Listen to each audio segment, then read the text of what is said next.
Radiation. This is a new movie, and this is my review of it. I love dramatised biographies. I've always been popular in my film viewing calendar, and I recently watched this film, Radiation. It stars Rosamund Pike and Sam Riley as Marie and Pierre Curie.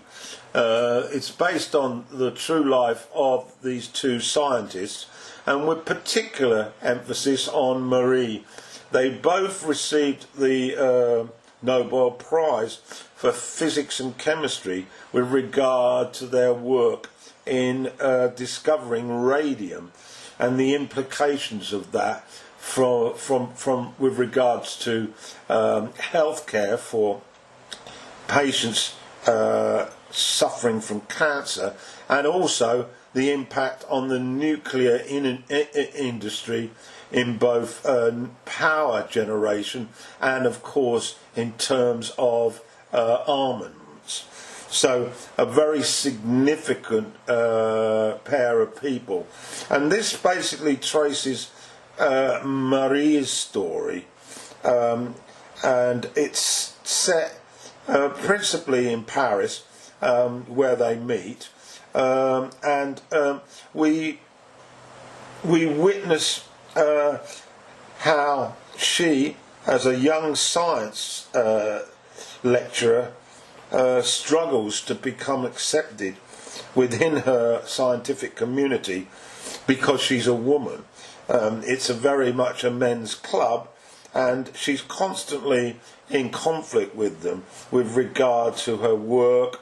And then we witness her meeting Pierre, who is much more liberal and is keen to work with Marie, and their relationship develops both intimately and with regard to scientific pioneering work.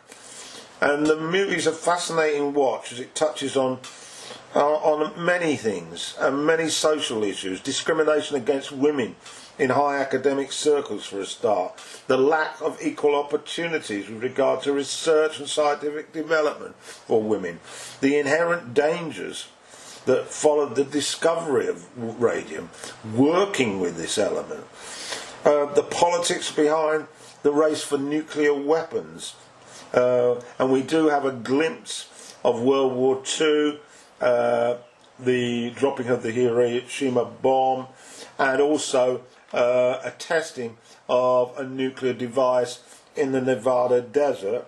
And we also have a brief glimpse at the explosion at the Chernobyl nuclear power reactor. All reminders of the dangerous element that this woman and her husband were dealing with. And in fact, he develops cancer, becomes a sufferer, and although he dies in a tragic accident where he's knocked down by a horse and cart, his time was limited. And we also get an inkling as to Marie's health as she begins to decline as well. So my review then of Radioactive, and we start with opening shots in Paris, and we see an old woman and the camera focuses on her hands. They're shriveled and full of ageism. It's the human cost of handling dangerous chemicals, radioactive radium. Then we switch to the story, Marie Curie and her husband Pierre.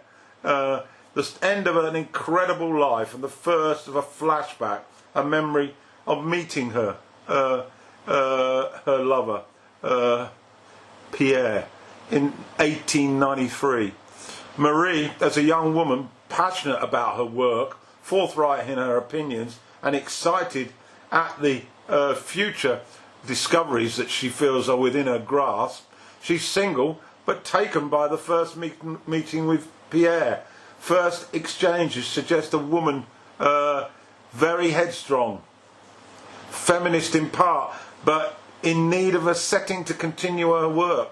The science establishment, who frown on her strong opinions, have forced her to look elsewhere for a workplace and pursue her scientific discoveries. And Pierre offers just what's required. So begins a relationship that is the spine running through this biopic.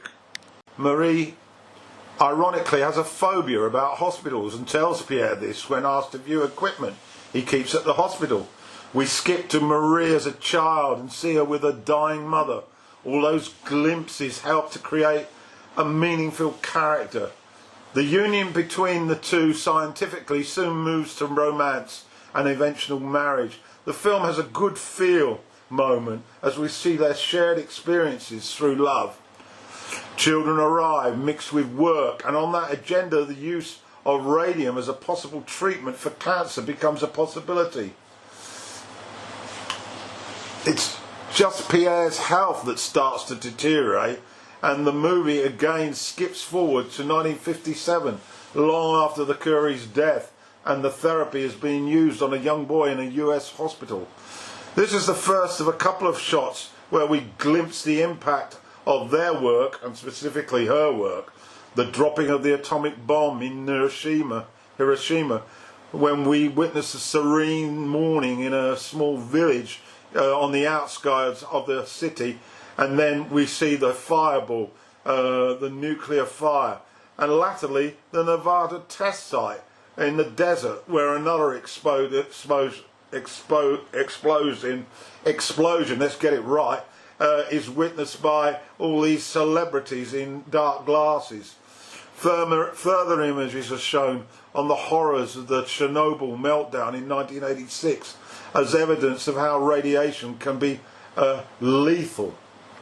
Nobel Prize awards are also seen, and Pierre travels alone due to Marie's recent birth, requiring her to recover and look after the infant. This provokes a theme that has been highlighted, the lack of recognition for women in all fields of work and career, and Marie bitterly resents that. Pike is particularly strong, showing her raw emotion and skills, her intellectual skills, in making her point to males who share a degree of negativity to the changing role of women in society. A scene that encapsulates this view is when Pierre returns from Stockholm and Marie is ready for an emotional rant and delivers it to her husband about her domestic plight being suitable for the science community, including Pierre. Sam Riley shows his acting qualities in this exchange and delivers an impressive performance alongside Rosamund Pike. Emotional joy and sadness are a huge element of this tale, and we witness an extraordinary scene following Pierre's death when Marie is engulfed with grief as she sits aside the coffin. Her life moves on, however, and an interested scientific colleague becomes a lover of sorts, but not a replacement emotionally. One scene that impressed me was a dream sequence showing the chemical reactions taking place in an active isotope of radium, and the sequence of events in Marie's relationship with Pierre. This all symbolised change. A second Nobel Prize is given to Marie for chemistry, and we again get a taste of her politics. Her acceptance speech in Stockholm challenges the sexist rhetoric, and we also see more of her outspoken attitude when she is offered the vacant post of her dead husband at the Sorbonne University. A scene when she meets with the appointing committee is a riveting watch as Marie lays out her conditions of accepting, which aren't received with a great deal of reverence by the men. Her new relationship also brings out the worst in others. She's accused as a husband stealer and a Polak, a derogatory slur for a Pole, her country of birth. And she's also despised for the negative impact of radium, which is viewed as a poison. The screenplay indicates Curie's mature view of many moral ills, in particular female sexuality. which is frowned upon by society and is reflected by men as seeing such women as being same as a harlot. Marie sees it refreshingly and is persistent in disclosing her valid view that female desire is equally as valid as men's. Religious taboos are challenged, and also racist beliefs, which is timely, as shortly thereafter, as we approach the 30s, Europe would face the insanity and wrath of Nazi Germany. This eventually led to the breakup of her new relationship, however, and as she ages now, she's a committed mother. She assists her daughter through her influence to get funding for the World War I effort in France, the use of mobile x-rays to determine serious injuries to limbs, and again she meets the challenge of the male politicians who control the funding, threatening to sell her Nobel awards and tell the press if funding isn't made available through the French government. And we also briefly see Marie showing concern for her daughter's choice of male friend, as she likens it to her and Pierre sharing an interest in chemistry. What I like about this biography is how balanced it is, rather than just glorifying a famous person's life.